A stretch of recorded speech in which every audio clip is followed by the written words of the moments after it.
Hello, Bremer County and all of Iowa. This is Shawn and Emily coming to you from our Deciding Iowa discussion, where we will give an update on the legislative actions and consider the impacts locally and for Iowa generally. Hi, I'm Dr. Shawn Ellerbroek. I'm a cancer scientist, biochemistry professor, school board member, and former House District 57 candidate. And I'm Dr. Emily Boevers. I'm an OBGYN, a mother of three, and a reproductive freedom advocate. Well, Emily, I don't know about you, but after the second funnel week, I was ready for a slower legislative week. Well, rest never sleeps. They are still pushing to enshrine the flat tax into the Constitution and moving forward with House File 437 to establish a Center for Intellectual Freedom at the University of Iowa. When the state leaders start trumping the word freedom as much as they have lately, as in the Center for Intellectual Freedom and the state slogan Freedom to Flourish, I start thinking about how they are projecting the very thing they are taking away. We ignore history at the peril of repeating some of the worst of it. Isn't that the truth? When the Senate, with the Senate passing House File 295, the legislature just enshrined that whatever course, program, or obligation they come up with for the state's regents' universities to follow, no accrediting agency can punish them or the Attorney General can come after them. This puts the legislature above higher education accrediting agencies in regard to evaluating educational standard and quality for our state universities. Wow. Why don't we just say it? The state legislative body clearly feels that what they have asked, or will be asking, of our state universities will or may be challenged by accrediting agencies. Like many of you, hey, what's that sound? Everybody look, what is going down is on full volume. The legislature, not content to merely focus their obviously vast experience in pedagogical practice and deciding appropriate curriculum on just higher ed, also stepped in to have a say in the science education of our children. The House, in passing Senate File 175 along party lines, is dictating much of what our children will be taught on human growth and development. Emily, what does this bill do? Well, among other things, this bill is noteworthy in that it involves the introduction of a video depicting animation of early pregnancy and gestation into the curriculum. The bill was inspired by the Baby Olivia video, which has been produced by an American-based anti-choice group called Live Action. Live Action is a 501c3 tax-exempt organization, which means it should not be generating political content, and yet here we are. So this bill will require children in grades 4 through 6 and beyond research-based instruction into human growth and development, as well as a high-definition ultrasound video showing the presence of the brain, the heart, and other vital organs in utero. And in addition, the legislature mandates that the aforementioned high-quality computer-generated rendering or animation also be shown. So a video like the Baby Olivia video. It doesn't specify the Baby Olivia video, which is good because that video has some editorializing and contains some medically inaccurate statements. But it does set a limit that videos cannot come from any sources that would be considered to promote abortion. So it's an interesting little dichotomy there where an anti-abortion video is fine, but a pro-abortion video is not. You know, Emily, it also looks like they struck some important language regarding what constitutes research-based material. They keep and this is good, they do keep the language that research-based material must be recognized as medically accurate and objective by leading professional organizations and agencies with relative expertise in the field. But then they struck the following language that offered examples of who those organizations and agencies should be, including naming the American College of Obstetricians and Gynecologists, the American Public Health Association, others. I guess that means leading professional organizations and agencies is open to interpretation by the Department of Education and might be, well, anybody. And we just noted that the legislature considers themselves to be a higher authority than the Department of Education, so it might be them. It's scary to consider, and bills like this highlight how challenging it is to find the balance between reproductive education and propaganda. And in my role as an OBGYN, I really honor the joy and the complexity of human reproduction, And I truly rejoice with families when a wanted pregnancy occurs. I love a birthday party. But there's an undeniable element of reproduction that is random and uncertain. And for mothers, it is an inherently dangerous medical state. This means that we really have to be factual and accurate in educating our kids in reproductive health. The video, the computer-generated video, shows many adorable things that an infant does after 40 weeks of gestation. But we really cannot attribute emotion or intention to what they do while they're in utero. The video is clearly intended to be propaganda to support an anti-abortion agenda.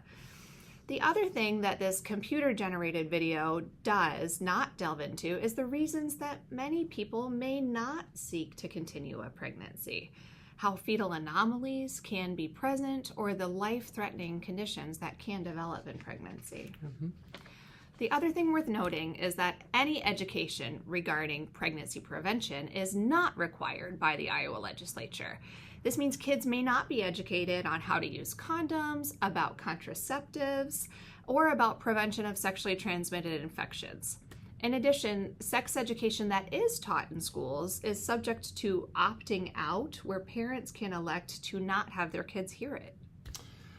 I agree. We have to make sure we get accurate science-based reproductive information to our kids. I graduated from a Catholic high school back in 1991, and I received a great education that prepared me for college. But I was also taught at a very early age that abortions were evil and a burn in hell type of sin. I remember being given a sign and told to march outside of a local hospital in junior high, and to be honest, I had no idea why I was really doing it. It just felt like I had to because it was expected. And for birth control, we were taught to either abstain or use something called the rhythm method. You know what that led to, Emily? A whole lot of very pregnant high school girls. And to be honest, I felt scared for them and my friends who were expecting fathers at the year of 17 or 18 years of age. An abortion was off the table unless you wanted to break from family and religion, and no one was in a position to do that. What most people don't see, at least not in the way that I have the privilege of seeing, is that many pregnancies take place in an unplanned environment. Estimates place the proportion of unplanned pregnancies at approximately 50%. Sometimes this is due to the untenable timing of pregnancy, like you're a high schooler. Perhaps somebody cannot finish school, or they cannot retain their employment if they welcome a child at this time. But other times they feel that they are with the wrong partner. They might be the victim of domestic violence where they have a partner, but they face violence, financial insecurity, or extortion, and they cannot welcome a child into that environment. And I have a lot of compassion for those patients. Those things that you described, Emily, I can't imagine what a woman would go through to make that decision. I eventually came around to the idea of supporting reproductive choice, but it took two close friends in college going through their options, seeing how hard it was for them, imagining myself in their position, before I understood that what I was raised to believe was an ideal, and it was an ideal that failed to serve really reality. So I guess for me, it is important to say I'm not pro-abortion, but rather pro-choice, because I haven't walked a mile in your shoes. So you got to do what is best for you in collaboration with your doctor, and also I'm a man, so. All right, I've got a tough question for you, Emily. Iowa's fetal heartbeat bill has dramatically changed the landscape of reproductive choice in this state.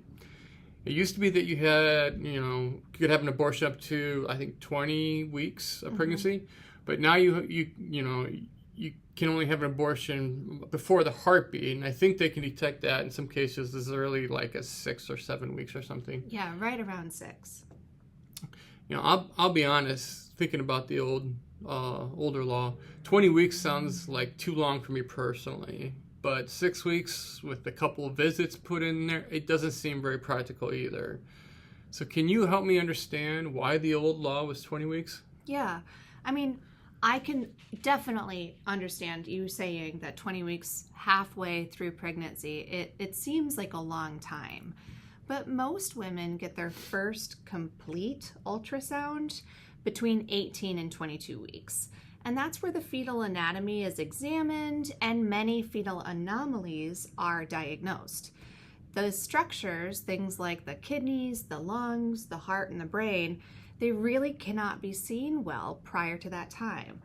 And for fetuses that have already screened positive with early testing for a genetic anomaly that might not be compatible with life or might have a severely diminished quality of life, the confirmatory test for that is a procedure called amniocentesis, and that can be done at about 16 weeks. Mm-hmm.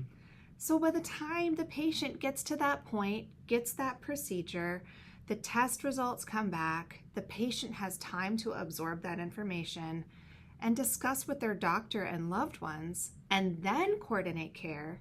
20 weeks comes pretty quickly. And even when the law in Iowa was 20 weeks, it put patients and families under a lot of pressure when unexpected complications of pregnancy arose. That gives me a lot to think about. Yeah, I mean, abortion is a tough choice. It's a tough choice for unplanned pregnancies. About 40% of mothers seek abortion, and that is a significant number. But if we really want to examine how abortion is affecting society, we should look deeper into the reasons that women seek abortion and have some empathy for them. The most common reason that women cite for abortion is, can you guess it? Fetal abnormalities. Wrong. Birth control failed. Wrong. They don't have the money for a child. Bingo. They can't afford a child. So when you combine this reality with Iowa's worst in the nation drop in personal income, 49th in the nation in growth of the state economy, second lowest job growth in the country, decreasing Medicaid coverage limits for low-income families, increasing costs of childcare, increasing costs of groceries, housing, and worsening public school systems. I go on? I'm seeing the landscape, Emily, and it does not look good. When we relegate women to carry pregnancies they feel ill-equipped for and unprepared for, it has a significant impact on our economy. And frankly, a really significant impact on women specifically and their ability to thrive. Already in Iowa, 12.4% of women live in poverty, compared to 9.9% of men. Over 31% of women-led households with children are below the poverty level.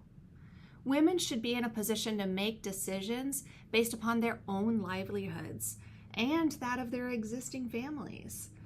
It's rarely, never, an easy decision, but interference with choices around family planning simply place additional hardship.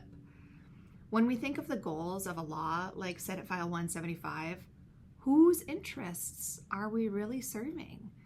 Why not make contraception readily available, bring jobs back to Iowa, and support economic growth?